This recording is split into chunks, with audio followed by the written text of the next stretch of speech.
సూర్యోస్మి. నేను మీ విక్రమాదిత్య. ఆరోగ్యమే మహాభాగ్యం, ఆరోగ్యం భాస్కరాధీనం. ఆదివారం మద్యం మాంసం మైదనం వద్దు, ఆరోగ్యం ఐశ్వర్యం వద్దు.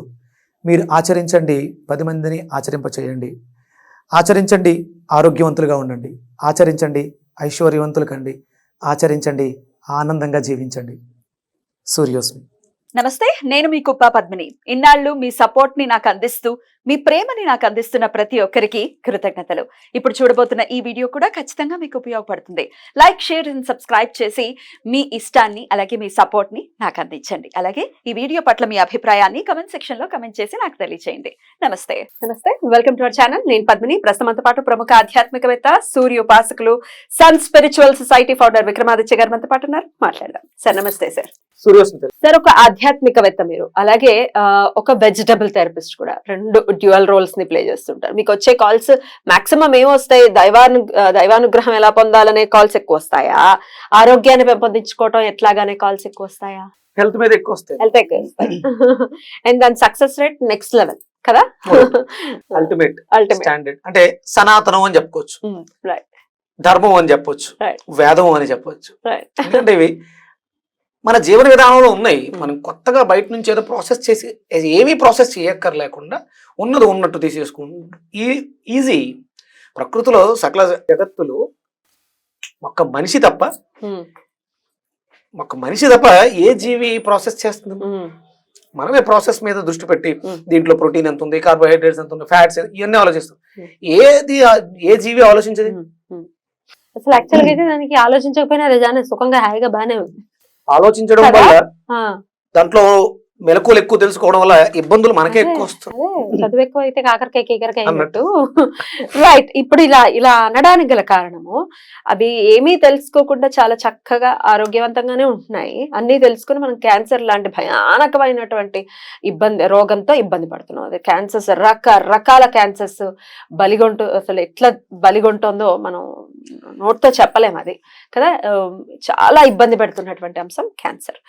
ఏ క్యాన్సర్ అయినా, cancer it is not curable అనేది కొన్ని కేసెస్ అయితే, కొన్ని క్యూరబుల్ కూడా ఉన్నాయి. బట్ క్యాన్సర్ ని జయించడానికి వెళ్ళేటటువంటి ఆ జర్నీ ఏదైతే ఉందో it is very much painful. అంత కీమోథెరపీస్ కనుక వెళ్తే బ్లడ్ లో యాసిడ్ ఎక్కించడం అంటే ఎంత పెయిన్ఫుల్ ఉంటుంది. ఇట్ ఈస్ వెరీ పెయిన్ఫుల్ కదా. క్యాన్సర్ ని జయించే పద్ధతి ఉందా అసలు వెజిటబుల్ థెరపీ? మనకి ఏ సమస్య వచ్చినా సమస్య పరిష్కారం అనే పదం ఉంది. సమస్య ఉన్నప్పుడు పరిష్కారం అనే పదం ఉంది. ఇక్కడ సమస్య ఉంది, ఇక్కడ పదం ఏదీ లేదు. ఇది పరిష్కారం. ఏంటి పరిష్కారం? శాశ్వత పరిష్కారమా, టెంపరీగా? సమస్య తాత్కాలికమైనదా, బలమైందా? సింపుల్గా వచ్చే చిన్న చిన్న ప్రాబ్లమ్స్ ఉంటాయి, దగ్గు, జలుబు, ఇలాంటివన్నీ పోతాయి. సింపుల్. దానికి చిట్కాలు, దానికి పెద్దగా ఎఫర్ట్ ఏం పెట్టట్లేదు. కానీ కొన్ని అతి దారుణమైనటువంటి, మనం 2023లో మాట్లాడుకున్నాం, 2024, 25, 26లో ఇంటికి 1, 2 క్యాన్సర్ కేసెస్ బయటపడతాయి. అందరి ఒళ్ళలోనూ, నాలో కూడా సెల్స్ ఉంటాయి. కానీ నా జీవన విధానం బాగున్నంత వరకు అవి నన్ను ఏమి ఇబ్బంది పెట్టవు. క్యాన్సర్ అనేది ఒక కర్మ. మనం చేస్తున్నది సత్కర్మ అయినప్పుడు క్యాన్సర్ మిమ్మల్ని ఇబ్బంది పెట్టదు. నేను చేస్తున్నది దుష్కర్మ అయినప్పుడు అనుకుంటాంగా, ఈ రోగం ఎందుకు వచ్చి, ఏ కర్మ ఏంటో, నా కర్మ ఎలా అయింది అనుకుంటాం. అంటే మనం చేసిన కర్మ.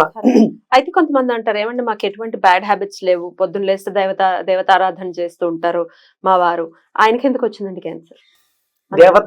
దేవత ఆరాధన, దానికి ఒక సమయం, వృత్తే దైవము. మనం ప్రకృతిలో ఏ జీవైనా సరే దేవుడు దండం పెట్టడం చూసావమ్మా? తను తీసుకున్న జన్మకి ఆ పనులు అవి చేసుకుంటూ వెళ్ళిపోతుంటుంది తప్ప ప్రత్యేకంగా కాదు. ఇక్కడ మనిషిగా మనం జన్మ తీసుకున్నప్పుడు ఆరాధన, దేవత ఆరాధన. ఏంటి ఆరాధన? కోరికలతో ఆరాధన. నాకు ఇది కావాలి, అది కావాలని. ఏ జంతువు కూడా నాకు ఇది కావాలని అడగదు.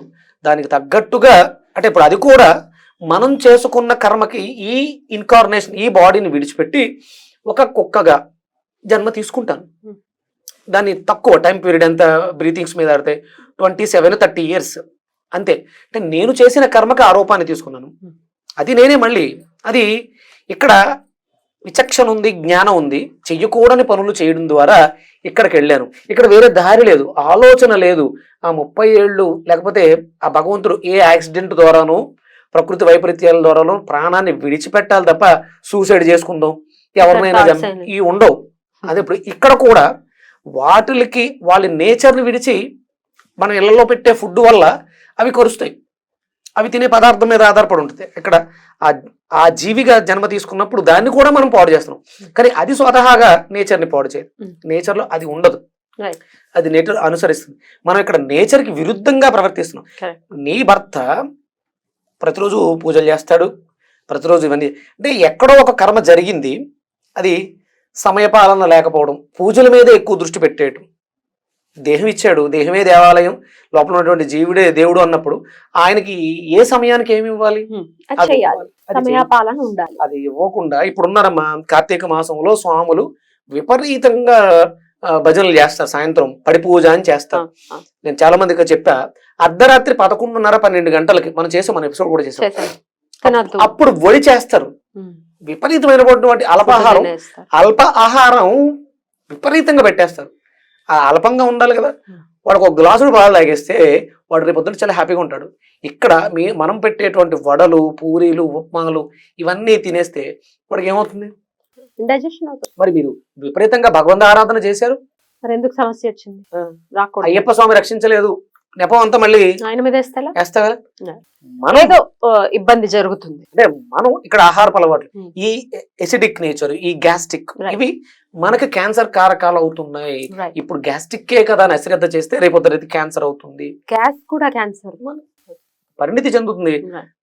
Ulcer, gas ulcer, peptic ulcer, cancer అక్కడే ఒక పుండు పడుతుంది, అది క్యాన్సర్ పుండుగా మారిపోతుంది. అక్కడ ఉన్నటువంటి సెల్ విచ్చలవిడిగా పెరిగిపోవడం వల్ల శరీరం రోగగ్రస్తం అవుతుంది. So cancer, you name any cancer, అది క్యాన్సర్ క్యూర్ చేసుకోవాలంటుంటే ఏమైనా ఉందా? వెజిటబుల్ 100% జీవన విధానాన్ని మార్చేసుకోవటం. ఈ సమస్యకి ప్రధానమైనటువంటి కారణం డైజెషన్ ఇష్యూను మెరుగుపరుచుకోవటం. మనం నేను ముందు నుంచి చెప్తున్నాను, క్యాన్సర్కి చెక్ పెట్టే పదార్థాలు ఫస్ట్ నిమ్మకాయ, బూడిద గుమ్మడికాయ, పైనాపిల్. ఈ మూడిట్లో కూడా ఉన్నది హై కాస్మిక్ ఎనర్జీ. మనకి నిమ్మకాయకి పైనాపిల్కి ఒకే పోలిక ఉంటుంది. ఏంటా పోలిక? Yellow colour, vitamin C. బూడిద గుమ్మడికాయలో హై కాస్మిక్ ఎనర్జీ, అది తెల్లగా ఉంటుంది, కానీ అందులో కాస్మిక్ ఎనర్జీ ఎక్కువగా ఉంటుంది. అది ఎసిడిక్ నేచర్ ని ఆల్కలైన్ చేస్తుంది.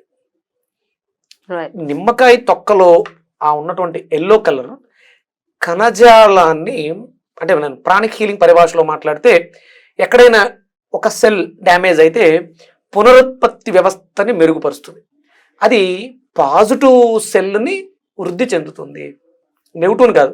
క్యాన్సర్ ఉన్న వాళ్ళు మాంసాహారాన్ని, నెగిటివ్ ఎనర్జీని ఎక్కువగా తీసుకుంటే క్యాన్సర్ వృద్ధి చెందుతుంది.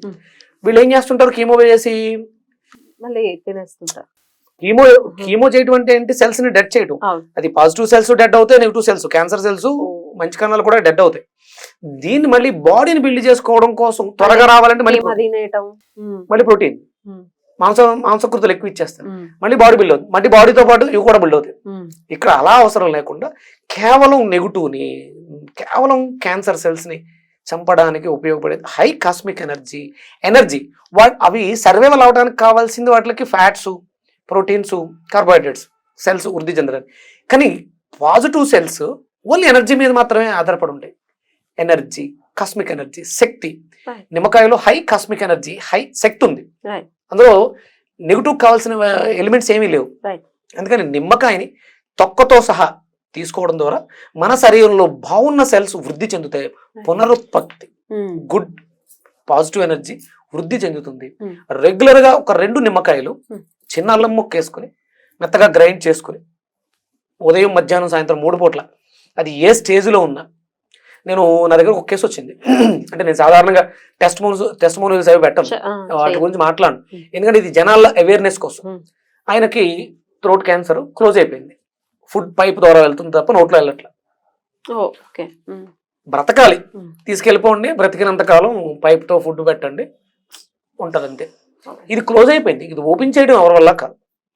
నేనేం చెప్పానంటే, నిమ్మ చుక్క ఒక చుక్క నాలుక మీద వేస్తూ క్యాన్సర్ తగ్గించడానికి బూడిద గుమ్మడికాయ, వంకాయ, బీరకాయ ఇన్ఫెక్షన్స్ తగ్గించడానికి మ్మ్. ఇవి జ్యూసెస్ చేసి పైపులో పోస్తూ ఇక్కడ నిమ్మకాయ నిమ్మకాయ. రసం. ప్లస్ దాంతో పాటు అక్కడ పుండు పడిపోయి ఉంటుంది, క్లోజ్ అయిపోయి ఉంటుంది కదా, మార్గాన్ని సుగమం చేయడానికి బెండకాయని నవిలించామండి. మ్మ్. జిగురు అది జారుతూ ఉంటుంది, ఇక్కడ దిగదు, అడ్డుపడిపోద్ది, ఆపేస్తుంటది కదా. అందుకని నిమ్మకాయ చుక్కలు వేసుకుని మింగక్కర్లే, అంటే మింగుడు పడదు, పడదు ఎలాగో అక్కడ ఉండటమే. ఆ, నాలుక మీద అద్భుతమైన ట్రీట్మెంట్, ఎసిడిక్ నేచర్ ఆల్కలైన్ చేసేసింది ఆయన, ఓపెన్ అయింది, ఆయన హ్యాపీగా ఉన్నాడు. 1.5 year అయింది. పైపు తీసేశారు, వాళ్ళు టెస్ట్కి వెళ్ళారు, షింక్ అయిపోయింది.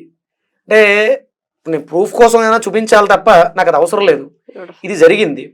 వైజాగ్ నుంచి ఫోన్ చేస్తారు, ఆయన ఫుడ్ తిన్నాడు, దాని తర్వాత నార్మల్ పైప్ తీసేశారు, వాళ్ళు మళ్ళీ పెట్ స్కాన్ చేయించారు, 0 క్యాన్సర్.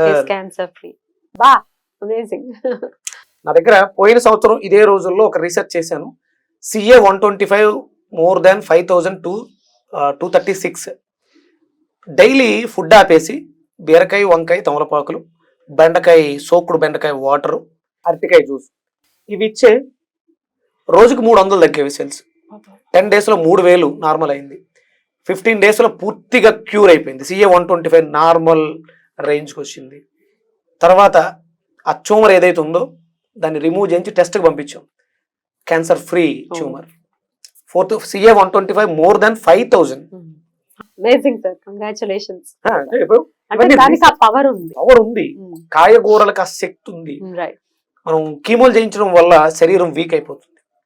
క్యాన్సర్ ఉంది అని తెలిసిన వెంటనే భయపడకండి. ఫస్ట్ మన దగ్గర హెర్బ్స్ చాలా ఉన్నాయి. పసుపు మన బాడీలో కణజాల నిర్మాణానికి దోహదం చేస్తుంది, యాంటీ క్యాన్సర్ ప్రాపర్టీస్ దాంట్లో ఉన్నాయి. అలానే పసుపు ఎక్కువ తీసుకోకూడదు. మనకి వంటల్లో ఉంది, మనం వండుకునే ప్రతి పదార్థాన్ని ప్రాసెస్ చేయాలి. ఇప్పుడు పసుపు ఎంత వేస్తున్నారమ్మా? చిటికెడ పసుపు, చెంచాడు కారం. అలా కాదా? అసలు వేయకూడదు, అసలు కారం వాడకూడదు, పసుపు చెంచాడు వేయాలి. కూరలో ప్రాసెస్ అయ్యింది కాబట్టి అది మీకు ప్రమాదం కాదు. చిటికెడు కాదు, 1/2 tablespoon వేసుకోవాలి. ఇక్కడ రెగ్యులర్ గా వండేసుకుని వంటలో వేసుకుంటే పని కట్టుకుని కషాయాలు తాగే స్థితికి వెళ్ళక్కర్లేదు. దాల్చిన చెక్క, దాంట్లో కూడా యాంటీ క్యాన్సర్ ప్రాపర్టీస్ ఉన్నాయి. మిరియాలు, ఇవన్నీ కూడా మనకి హై కాస్మిక్ ఎనర్జీని కలిగి ఉన్నాయి. సూర్య ప్రాణ శక్తి దాంట్లో ఉంది, మిరియాల్లో ఉంది, పసుపులో ఉంది, నిమ్మకాయలో ఉంది, బూడిద గుమ్మడికాయలో ఉంది. ఇవన్నీ హై కాస్మిక్. ఏ క్యాన్సర్ ఉన్నా కూడా ఇదే ట్రీట్మెంట్ చేసుకోవచ్చు. ఇదే ట్రీట్మెంట్ అంటే ఆర్గానిక్ తగ్గట్టుగా మళ్ళీ మారిపోతుంది. లివర్ అనుకోండి, దొండకాయని సపోర్ట్ ఇస్తుంది, లివర్ కి ఎనర్జీని ఇవ్వాలి. లంగ్ ఉందనుకోండి, మునక్కాని సపోర్ట్ ఇవ్వాలి. బ్లడ్ అయితే, రక్తానికి అయితే మనం కొబ్బరికాయ అంటే బోన్ మ్యారో, రక్తంలో ఎముకలకు సంబంధించి కాబట్టి కాల్షియం. నువ్వులు వాళ్ళకి, నువ్వుల పాలు, కొబ్బరి పాలు, వీటితో మిగతా జ్యూసెస్.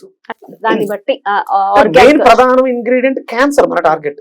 అది ఎక్కడైనా సరే నిమ్మకాయ, బూడిద గుమ్మడికాయ, పైనాపిల్, ఇవి కుక్కుడు ఫుడ్స్ అసలు పెట్టకుండా వీటి మీద వెళ్ళిపోతూ పొద్దుట ఈ కషాయాలు, పసుపు, దాల్చిన చెక్క ఇలాంటివి వేసుకుని, మిరియాలు వేసుకుని, మిరియాలు ఎక్కువగా వాడాలి. మనం అందరం పచ్చిమిరకాయలు, ఎండుమిర్చి, ఎర్రకారం మీద ఆధారపడిపోయి మిరియాలను ఏదో జలుబు చేసినప్పుడు తక్కువ, ఎక్కడికన్నా బయటకు వెళ్ళినప్పుడు పైన వేసుకునే విధంగా ఉంది.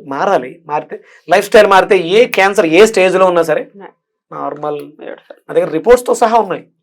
కానీ అవి మీరు అవసరం లేదు, నేనంటే ఎవరిని నమ్మించాల్సిన అవసరం లేదు. ఇది నేను నా ఓన్ గా నేను చేసుకున్న రీసెర్చ్ నాకు మంచి చేసింది.